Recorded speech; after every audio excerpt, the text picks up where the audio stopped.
Alright guys, PunisherMax17 here today, and this is a review of the guy you see before you, and that is the new Generations Waspinator, a Transformers figure, of course. Now, I picked this guy up today at Toys R Us. I've been looking for him for about a month, but where I live, we don't get Transformers nearly as soon as they're released. I know some people in other parts of the U.S. have got this guy a couple weeks ago, but I just got him today. Now, this is in his alt mode, of course, a Wasp. Looks pretty nice. Thought I'd go ahead and start the video off here because, to be honest, it was a little difficult to get him into this mode, transforming him, and I thought it'd be easier to transform him on screen back into his robot mode than to this guy. Now, this is a pretty cool little mode. I like it a lot. It has one little feature with this that I didn't know it was going to have, and you see this little trigger right here. You pull it, and it flaps his wings. Now, that's really simple, but I actually think it's a pretty nice feature, to be completely honest. So, I think that's something cool they included there. So, in this mode, there's pretty limited articulation, let's be honest. It's pretty much one big block with his body. There's nothing real mobile there, but these legs can be moved. They can go up, down, all over the place. Now, I did just disconnect this part. I need to get that back in place. There we go. But this can't really be moved that much. It's just this way. The reason to disconnect it is I was trying to pull it up for some reason. But that's really all that can be done.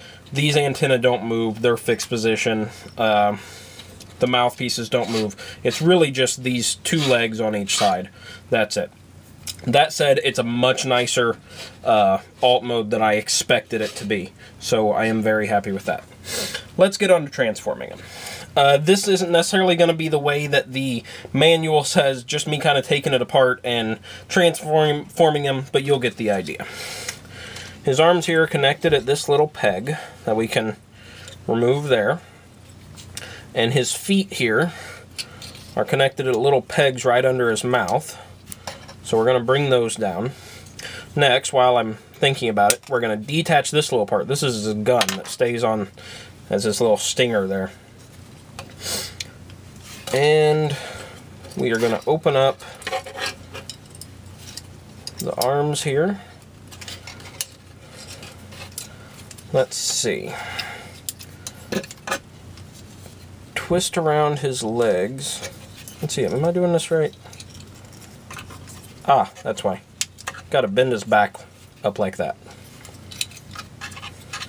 I've only messed around with this guy a couple of times, so that's why I'm not doing perfectly on the transformation. And then you twist around his legs here. After that, just straighten out his legs. Put these to the up position.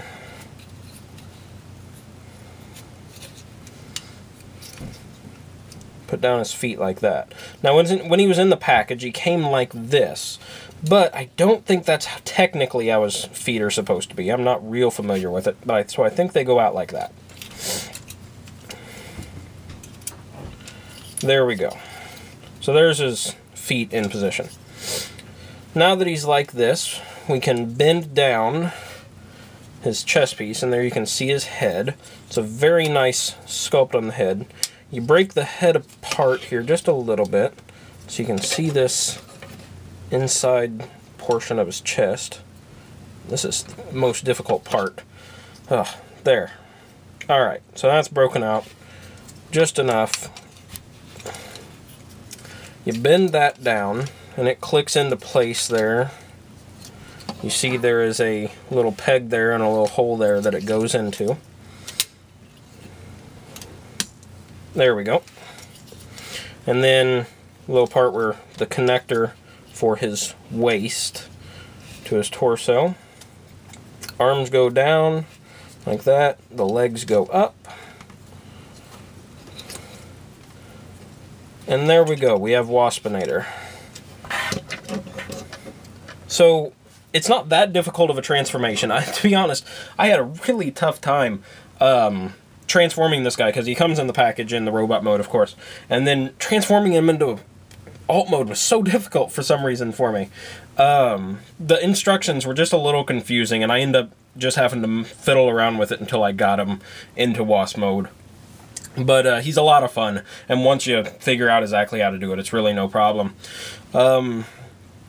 Yeah, let's go ahead and look at the figure in 360. I'll take this time to mention that I am a huge fan of Beast Wars. Beast Wars is the show I grew up on. It was the show I watched every morning before I went to school when I was younger. So all of the Beast Wars characters really hold a special place in my heart. And Waspinator being the first modern generations re-release of the Beast Wars characters, I absolutely had to get them, and I'm really looking forward to Rhinox and Rat Trap as well. Can't wait to find Rhinox popping up around here. I know they did Cheetor and Grimlock not that long ago, like late 2000, sometime like 2008, 2009 or something, but I wasn't really collecting Transformers then, so I never had the chance to get those. I have a ton of the old Beast Wars, but since I had them when I was a kid, most of those are missing pieces, unfortunately. Alright, enough of me talking. Let's look at the articulation on this figure.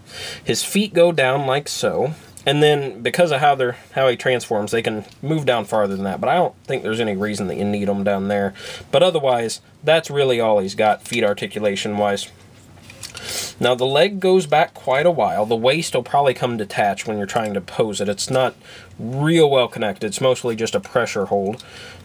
Just a little ways back on the leg, to be honest. But he does go forward, but that's for his transformation.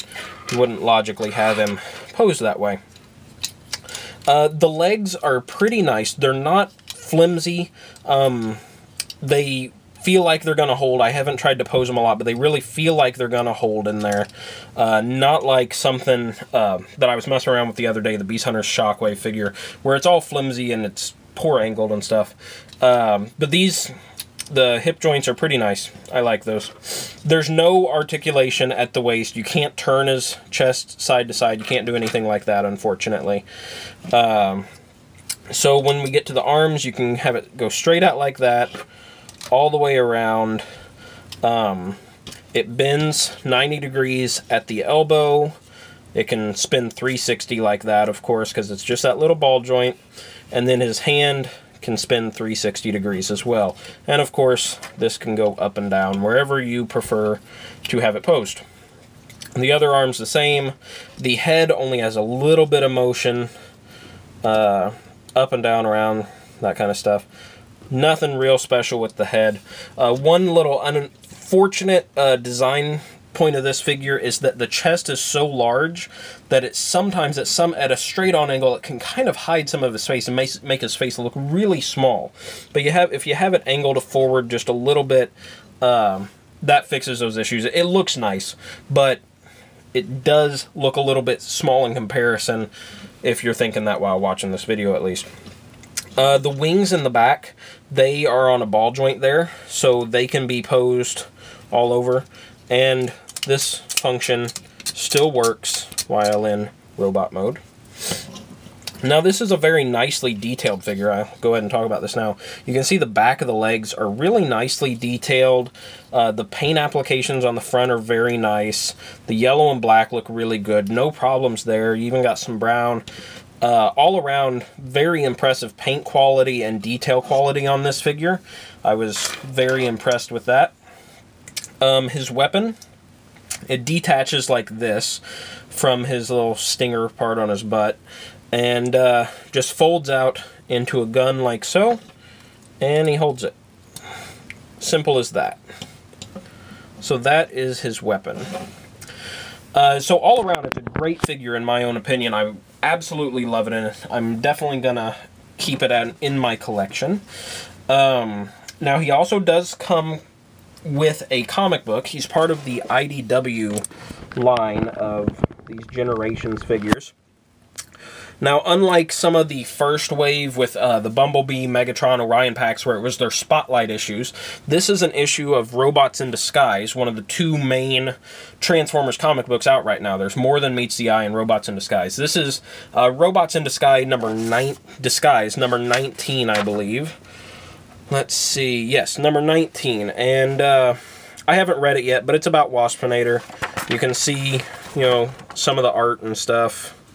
Looks pretty nice. I'm looking forward to reading it. So yeah, that is Transformers Generations Waspinator. Really great figure, highly recommended. If you see him, pick him up. I got mine at Toys R Us. It was $12.99. Definitely worth the price. If you can find him at Target or Walmart, he'll only be $9.99, I believe, which is an even better price. I checked Walmart after I got him, and they actually had that wave, but they only had Dreadwing there, and not him, so I didn't regret buying him at Toys R Us, luckily. So yeah, that is Waspinator. I hope you liked the review. I hope you found it informative, and I will see you next time.